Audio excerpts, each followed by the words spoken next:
Hispana en los Estados Unidos y Puerto Rico. Quédese ahí, otra noche grande.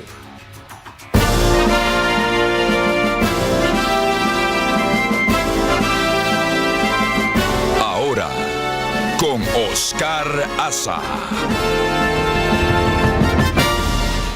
Bueno, y empezamos con una noticia prácticamente de última hora. Tenemos preparado un programa con Carlos Saladrigas, empresario y presidente de Cuba Study Group. Gracias, Carlos, por venir esta noche. Y tenemos al doctor José Acel, quien es miembro senior del Instituto de Estudios Cubanos y Cubanoamericanos de la Universidad de Miami, autor del libro Mañana en Cuba. Gracias. Gracias, José, por venir.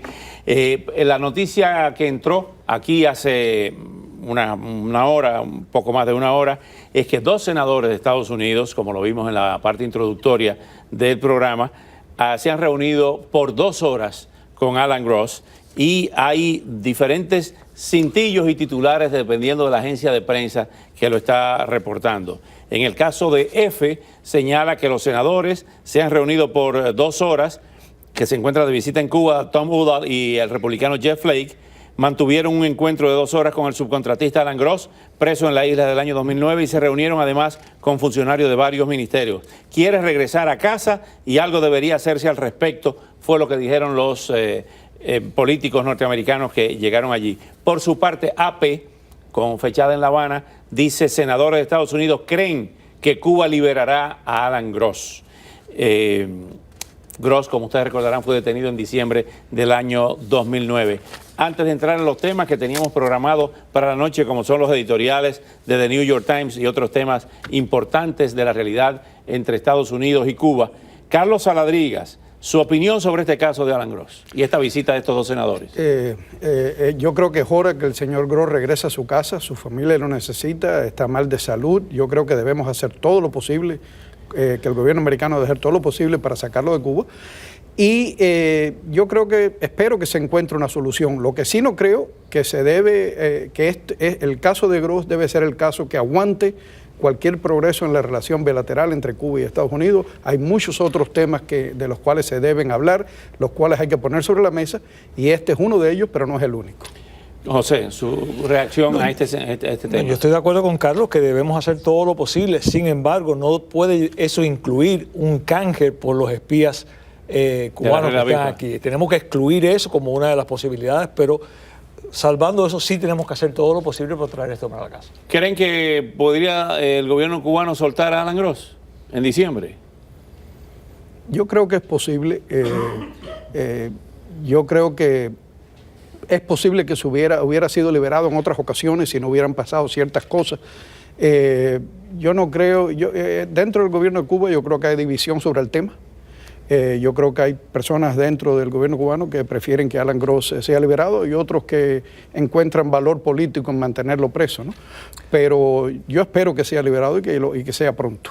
No, yo sospecho que sí. Yo creo que eso va a ser una manera de poner presión en esta administración del presidente Obama para que actúe de alguna manera incondicional con respecto a las sanciones económicas. Así que yo sospecho que sí van a jugar esa carta en algún momento. A propósito de poner presión, 5 editoriales en 5 semanas de The New York Times. No se recuerda en 55 años ningún periodista que haya habido editoriales tan contundentes con relación a un país, en este caso a Cuba. Carlos Saladrigas, ¿a qué cree usted que se debe esta ofensiva de los editorialistas de The New York Times y quién estaría detrás de esos editoriales? Bueno, yo creo que detrás del New York Times está el New York Times y están los editores y los dueños del New York Times y lo que ellos piensan. Yo creo que están buscando 2 cosas. Están buscando aumentar su relevancia en temas latinoamericanos y su relevancia dentro de la población hispana de los Estados Unidos. Y parte de la estrategia de hacer esto me parece que es encontrar temas de debate importantes que fomenten un debate y que en ese sentido han logrado. Todo el mundo está hablando del New York Times y de su impacto en este tema y por qué se están metiendo. O sea que si lo que buscaban desde el punto de vista de marketing era crear reconocimiento del New York Times y relevancia en temas importantes de la comunidad hispanoamericana, yo creo que lo han logrado. Segundo, ellos siempre han estado en contra del embargo. Siempre. Esto ha sido una posición tradicional del periódico, o sea que aquí no ha habido ningún cambio. ¿Por qué ahora? Porque ellos, yo creo que se han dado cuenta que es primera vez que hay un presidente norteamericano que está enfrentando una Cuba cambiante. Ya no es una Cuba inmovilista, no es una Cuba paralizada, no es una Cuba congelada, es una Cuba cambiante con potencial de cambio, y yo creo que amerita un enfoque estratégico distinto por parte de los Estados Unidos. Hay quienes han señalado, esos son los rumores, los chimentos, como dicen los mexicanos, que detrás de esos editoriales hay un grupo de empresarios encabezados por Carlos Slim, donde está usted con los Fanjul.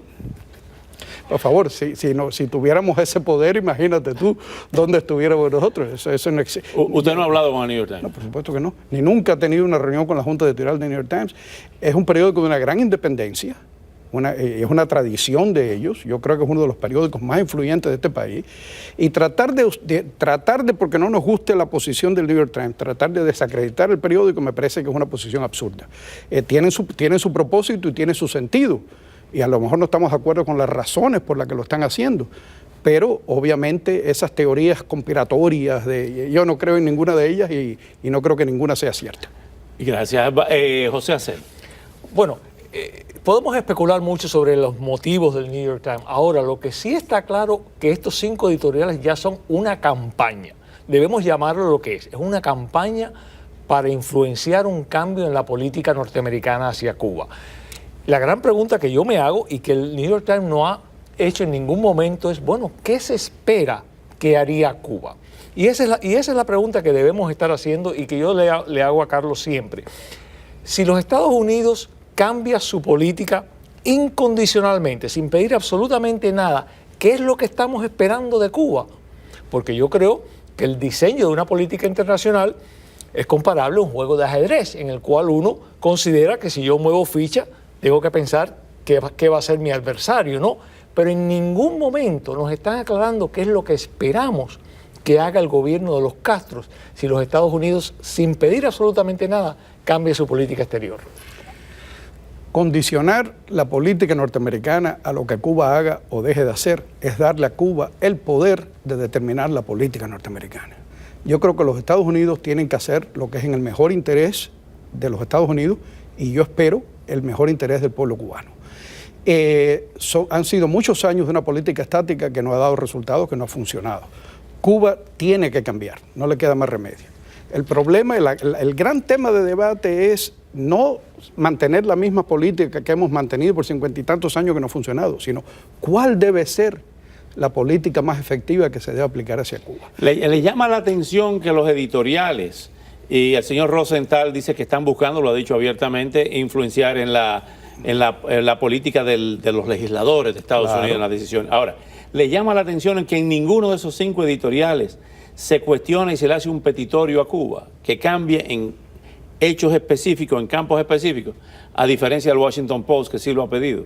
O sea, una amnistía de presos políticos, una liberalización como existió en el plano económico en China, claro. O sea, que abrazó el capitalismo. O sea, eso no se le ha pedido a Cuba. Pero en todo respeto a derechos humanos. En los editoriales sí hablan de que el gobierno cubano es violatorio de los derechos humanos, de que el gobierno cubano y el pueblo cubano no tienen las libertades que debe tener. Pero el tema del periódico, en una política editorial, todos los periódicos tratan de influir en las cuestiones políticas. El Miami Herald, cuando endosa un candidato, está endosando una postura política. O sea que no es nada nuevo que un editorial de un periódico tome un tema político. Y lo que quieren es buscar cambios que ellos creen, como yo creo, que esos cambios, si los toma Estados Unidos, van a facilitar y apresurar los cambios y las aperturas en Cuba. Hay quienes dicen que en el caso chino se produjo la gran apertura en el sistema económico, sin embargo, el partido sigue rigiendo, está más fuerte que nunca y es implacable con los opositores. Bueno, en el caso chino específicamente, ese ha sido el caso. China ha hecho cambios en su política económica y es hoy en día sin duda un país más próspero, pero no ha mejorado absolutamente nada con respecto a la posición política. Pero yo quiero volver a este tema de hacernos la pregunta, ¿qué es lo que esperamos? Carlos dice que él no quiere esperar nada o no espera nada o no comparte con nosotros lo que esperamos. Yo sospecho que si nosotros cambiamos nuestra política exterior, los Estados Unidos, incondicionalmente, simplemente vamos a mover el campo de batalla hacia otro tema. Cuba inmediatamente, por ejemplo, entre otras cosas, puede demandar a los Estados Unidos en cortes internacionales que ya lo ha estado indicando, ¿no? Por 116.000 millones de dólares, que son los daños que ellos reclaman que ha causado el embargo en estos 50 y tantos años. Es decir, que entonces no va a haber sanciones económicas, pero el pleito va a continuar y ahora los Estados Unidos va a tener que defenderse, no sé, ante las Naciones Unidas, ante la Corte Internacional de Justicia y tratar de defender esa acusación de Cuba. Es decir, que la política de confrontación va a continuar y no vamos a adelantar absolutamente nada. Carlos, como buen empresario, yo creo que tú estarías de acuerdo que cuando hay un pleito, una de las estipulaciones que tiene que haber es que, bueno, vamos a terminar aquí, que tú tienes que abandonar este reclamo. ¿Por qué no podemos exigirle a Cuba, por ejemplo, que abandone ese reclamo? ¿Por qué entrar en eso y correr ese gran riesgo? Bueno, que yo sepa, Cuba todavía no ha presentado demanda. El día que la presente, si yo fuera a Estados Unidos, yo le presentaba una contrademanda y le rebajaría de la demanda de ellos el beneficio político que le hemos dado de sobrevivencia por 55 años. Este régimen no hubiera durado lo que ha durado si no hubiera sido gracias al embargo norteamericano, que le ha dado una legitimidad enorme y le ha dado una credibilidad internacional y ha ayudado a que no ha permitido que las posturas internacionales hacia Cuba hayan sido multilaterales, sino sencillamente limitadas a posturas unilaterales por parte de los Estados Unidos. Mira, en Cuba hay dos embargos. Está el embargo interno que el gobierno cubano impone sobre el pueblo y está el embargo norteamericano. Si ese muro interno, esa muralla interna, ese embargo interno se empieza a desmoronar, porque se está desmoronando por muchísimas razones, no tiene sentido mantener el otro muro íntegro. Los muros hay que derrumbarlos. Los muros no conllevan al cambio. La apertura es la que conlleva el cambio, como hemos visto en todas partes del mundo, donde han habido cambios de regímenes totalitarios, autoritarios o dictatoriales a otras cosas, ha sido a razón de la apertura. La apertura es la medicina que requieren estos regímenes para abrirse y abrirse al mundo. Por eso es que aquellas palabras famosas de su santidad el Papa, que Cuba se abra al mundo y que el mundo se abra a Cuba, no fue condicionado. Ambas tienen que suceder. José Hasél se ríe, ¿por qué? Bueno, porque esa política, yo creo que todos vamos a estar de acuerdo que cuando hay un régimen totalitario como es el régimen de Cuba que controla la economía, esa apertura, por ejemplo, vamos a tomar los viajes de los norteamericanos a Cuba, simplemente va a fortalecer económicamente al régimen de Cuba que controla esa industria. Si vamos a hacer eso y estamos tomando una decisión que va a fortalecer ese régimen, yo creo que es irresponsable no explicar exactamente por qué estamos dispuestos a fortalecer el régimen económicamente, porque bueno, pensamos que a lo mejor esto va a ayudar a la sociedad civil y de alguna manera va a traer el cambio. Pero tú tienes que probar eso, tú tienes que demostrar eso. Si tú estás argumentando que vamos a fortalecer el régimen... Lo vas a probar en otro programa, porque se nos acabó el tiempo. Gracias por venir, gracias a los dos por venir. Y al volver, ¿quién se llevó el voto cubano en el sur de la Florida? Hay distintas opiniones. Enseguida volvemos con ese tema. Mount Sinai, la mejor